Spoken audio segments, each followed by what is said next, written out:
أعوذ بالله من الشيطان الرجيم. بسم الله الرحمن الرحيم. الحمد لله الذي أنزل على عبده الكتاب ولم يجعل له عوجا قيما لينذر بأسا شديدا من لدنه ويبشر المؤمنين الذين يعملون الصالحات أن لهم أجرا حسنا ماكثين فيه أبدا وينذر الذين قالوا اتخذ الله ولدا ما لهم به من علم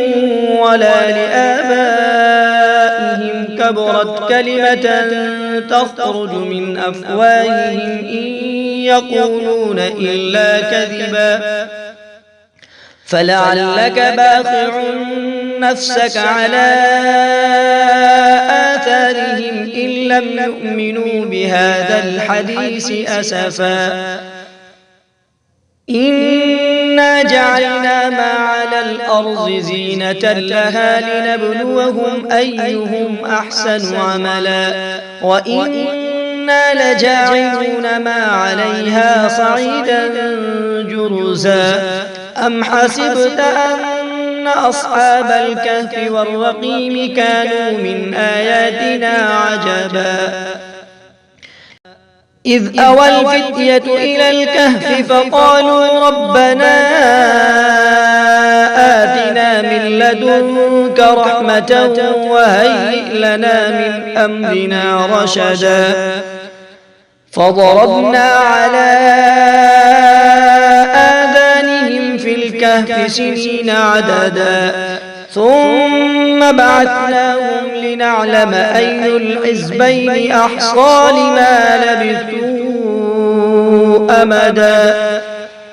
نحن نقص عليك نبأهم بالحق إنهم فتية آمنوا بربهم وزدناهم هدى وربطنا على قلوبهم إذ قاموا فقالوا ربنا رب السماوات والأرض لن ندعو من دونه إلها لقد قلنا إذا شططا هؤلاء قوم اتخذوا من دونه آلهة لولا يأتون عليهم بسلطان بين فمن أظلم ممن افترى على الله كذبا وإذ اعتزلتموهم وما يعبدون إلا الله فأووا إلى الكهف ينشر لكم ربكم من رحمته ويهيئ لكم من أمركم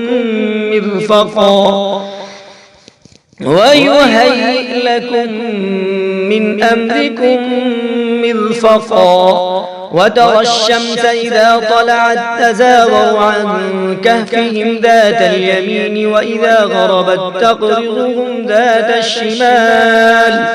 وإذا غربت تقرضهم ذات الشمال وهم في فجوة منه ذلك من آيات الله من يهد الله فهو المهتد ومن يضلل فلن تجد له وليا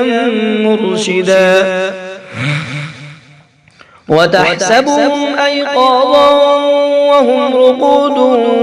ونقلبهم ذات اليمين وذات الشمال وكلبهم باسط ذراعيه بالوصيد لو اطلعت عليهم لوليت منهم فرارا ولملئت منهم رعبا وكذلك بعثناهم ليتساءلوا بينهم قال قائل منهم كم لبثتم قالوا لبثنا يوما أو بعض يوم قالوا ربكم أعلم بما لبثتم فابعثوا أحدكم بورقكم هذه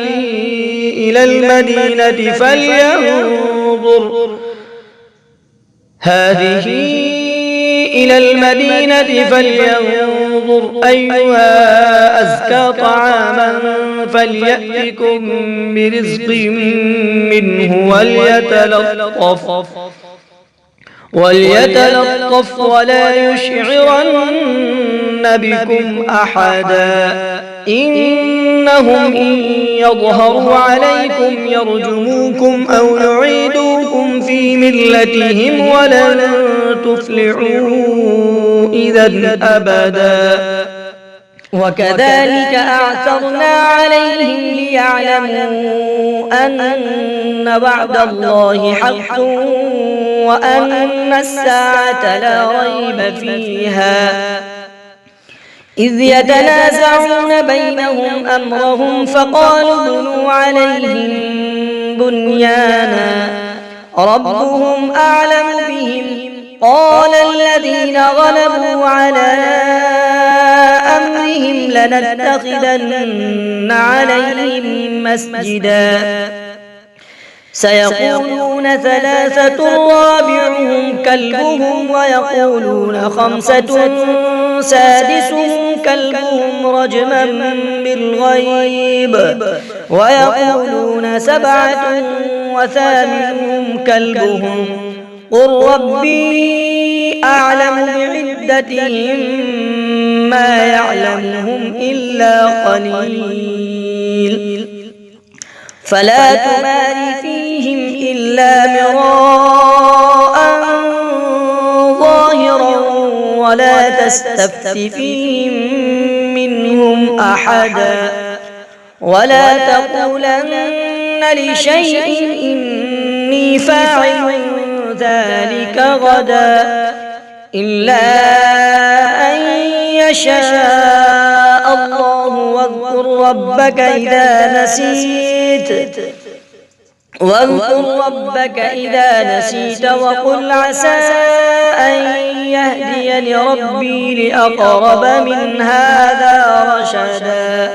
ولبثوا في كهفهم 300 سنين وازدادوا 9 قل الله أعلم بما لبثوا له غيب السماوات والأرض أبصر به وأسمع ما لهم من دونه من ولي ولا يشرك في حكمه أحدا واتل ما أوحي إليك من كتاب ربك لا مبدل لكلماته ولن تجد من دونه ملتحدا واصبر نفسك مع الذين يدعون ربهم بالغداة والعشي يريدون وجهه ولا تعد عيناك عنهم تريد زينة الحياة الدنيا ولا تطع من أغفلنا قلبه عن ذكرنا واتبع هواه وكان أمره فرطا وقل الحق من ربكم فمن شاء فليؤمن ومن شاء فليكفر إنا أعتدنا للظالمين نارا أحاط بهم سرادقها وإن يستغيثوا يغاثوا بماء كالمهل يشوي الوجوه بئس الشراب وساءت مرتفقا إن الذين آمنوا وعملوا الصالحات إنا لا نضيع أجر من أحسن عملا أولئك لهم جنات عدن تجري من تحتهم الأنهار يحلون فيها من أساور من ذهب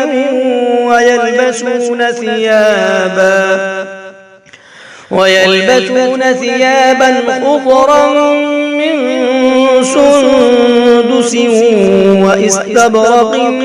متكئين فيها على الأرائك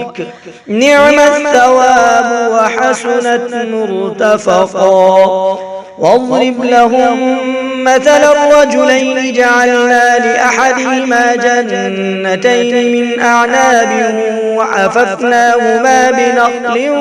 وجعلنا بينهما زرعا كلتا الجنتين آتت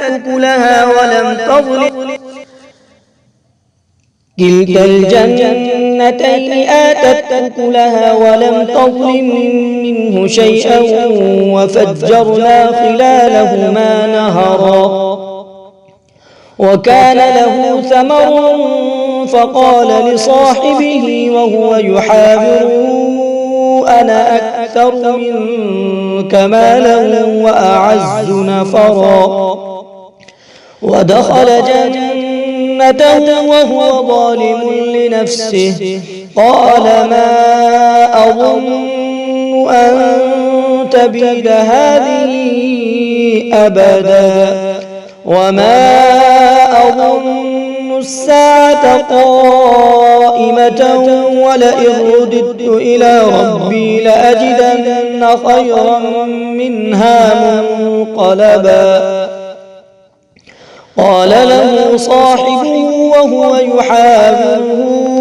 أكفرت بالذي خلقك من تراب ثم من نطفة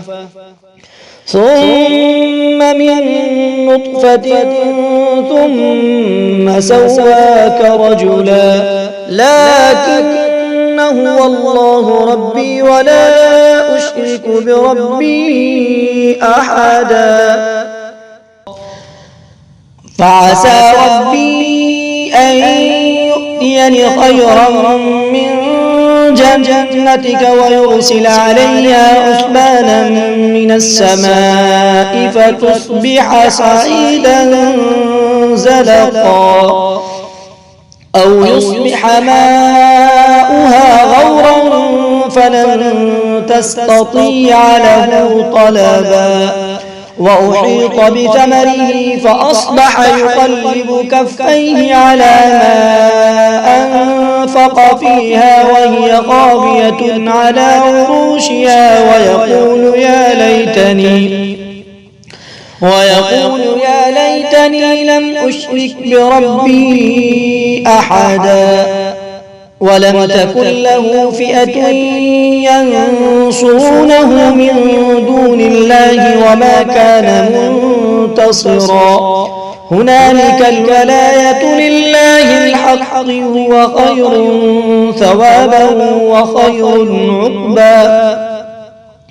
واضرب لهم مثل الحياة الدنيا كماء إن أنزلناه من السماء فاختلط به نبات الأرض فأصبح هشيما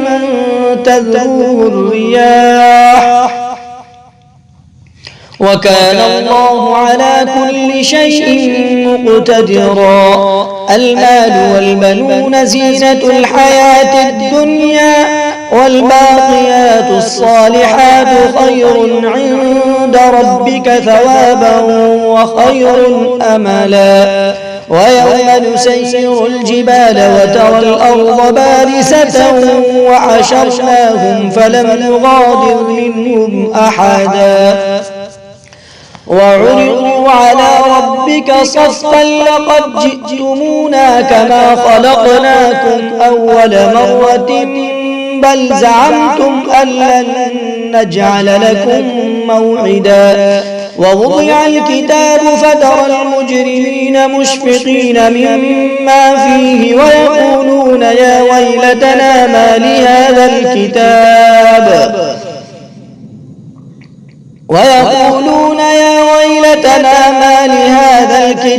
لا يغادر صغيرة ولا كبيرة إلا أحصاها ووجدوا ما عملوا حاضرا ولا يظلم ربك أحدا وإذ قلنا للملائكة اسجدوا لآدم فسجدوا إلا إبليس كان من الجن ففسق عن أمر ربه أفتتخذونه وذريته أولياء من دوني وهم لكم عدو بئس للظالمين بدلا ما أشهدتهم خلق السماوات والأرض ولا خلق أنفسهم وما كنت متخذ المضلين عضدا ويوم يقول نادوا شركائي الذين زعمتم فدعوهم فلم يستجيبوا لهم وجعلنا بينهم موبقا ورأى المجرمون النار فظنوا أنهم مواقعوها ولم يجدوا عنها مصرفا ولقد صرفنا في هذا القرآن للناس من كل مثل وكان الإنسان أكثر شيء جدلا وما منع الناس أن يؤمنوا إذ جاءهم الهدى ويستغفروا ربهم إلا أن تأتيهم سنة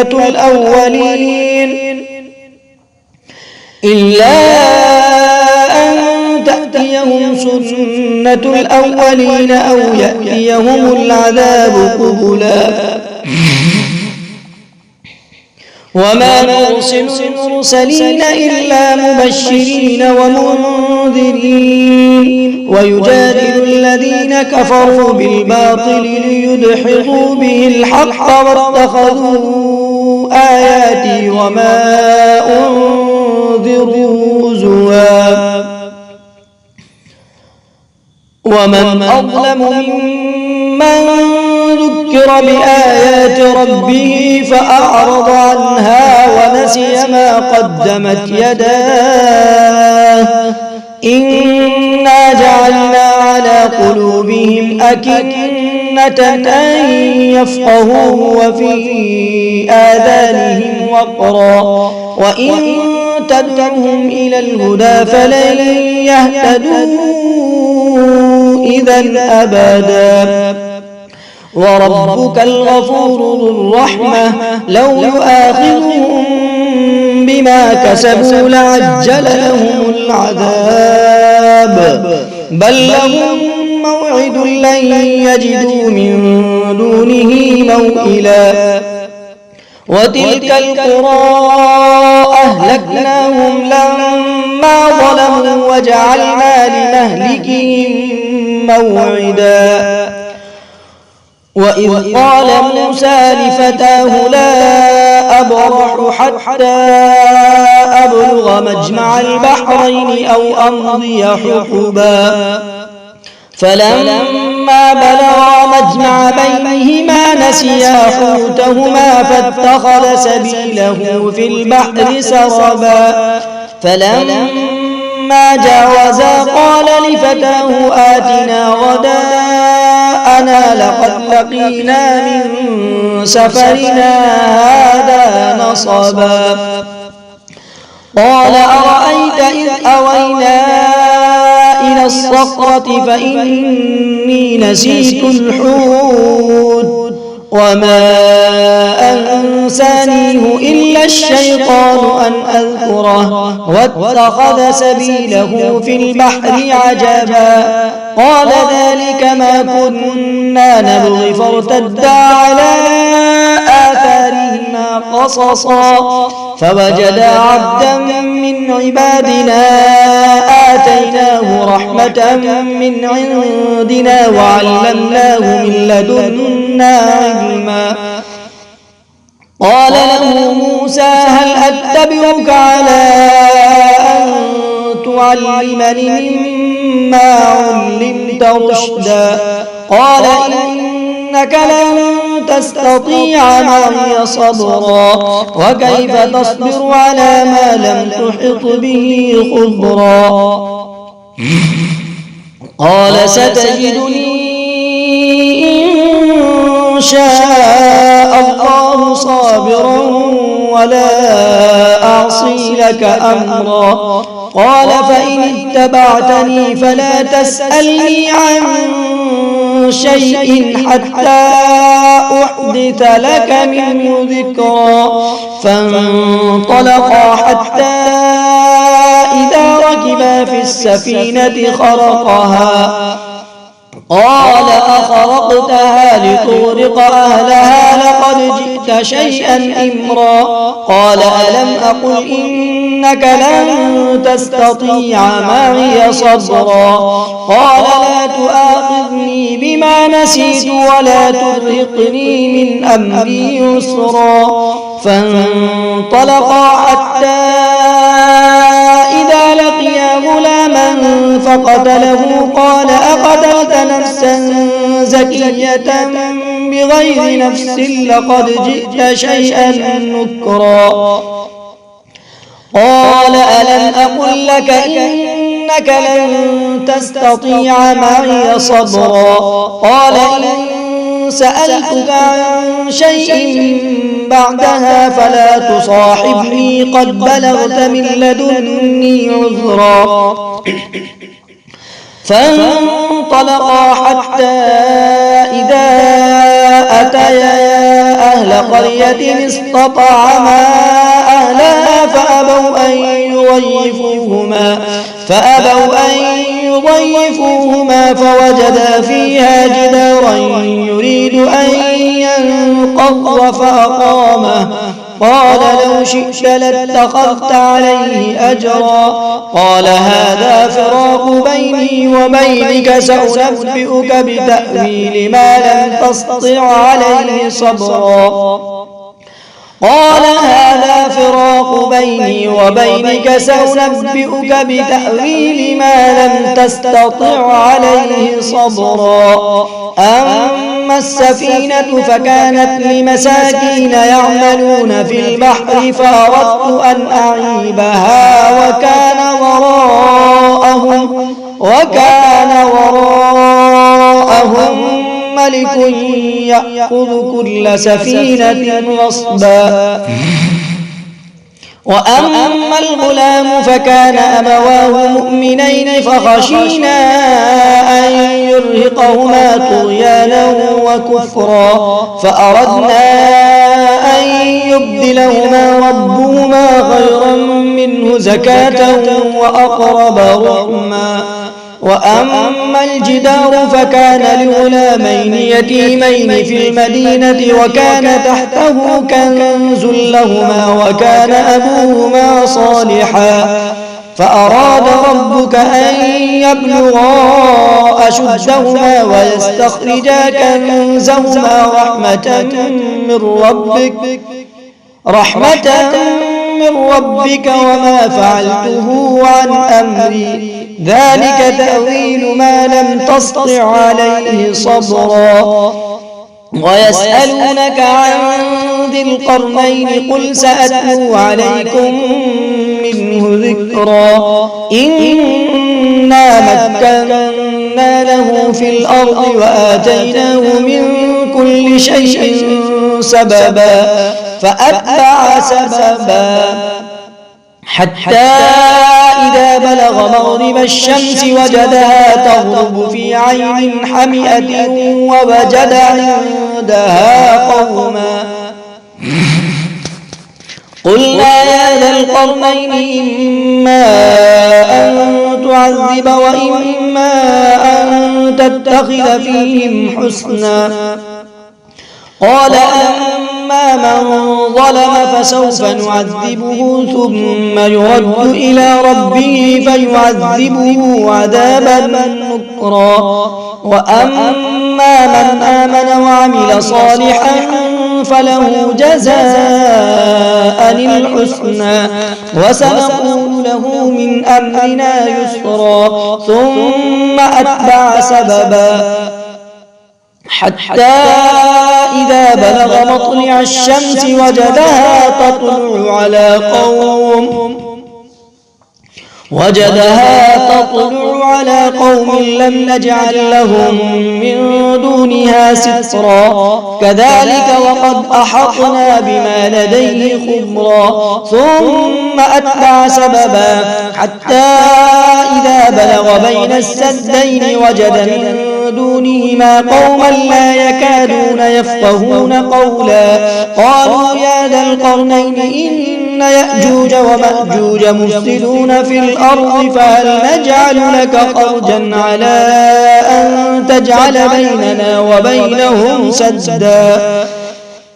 قال ما مكنني فيه ربي خير فأعينوني بقوة أجعل بينكم وبينهم ردما آتوني زبر الحديد حتى إذا ساوى بين الصدفين قال انفخوا حتى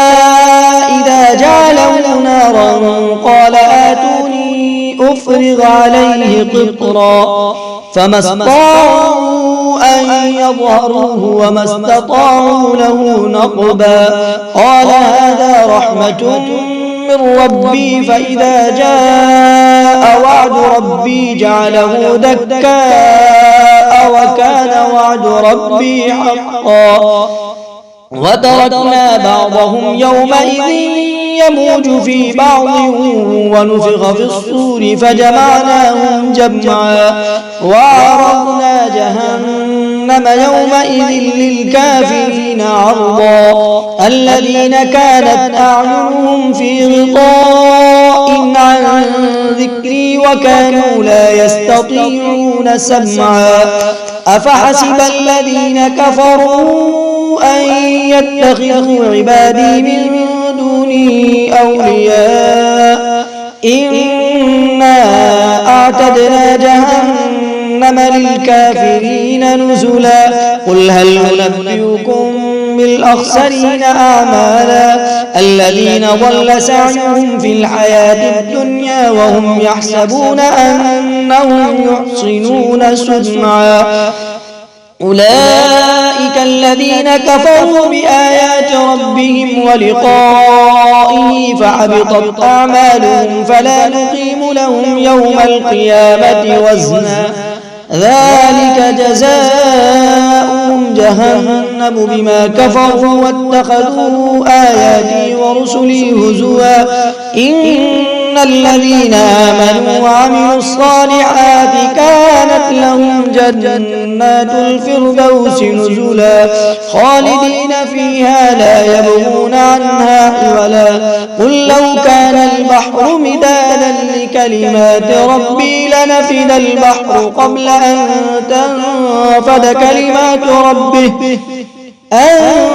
تنفد كلمات ربي ولو جئنا بمثله مددا قل لو كان البحر مدادا لكلمات ربي لنفد البحر قبل أن تنفد كلمات ربي ولو جئنا بمثله مددا قل إنما أنا بشر مثلكم يوحى إلي أنما إلهكم إله واحد فمن كان يرجو لقاء ربه فليعمل عملا صالحا ولا يشرك بعبادة ربه أحدا.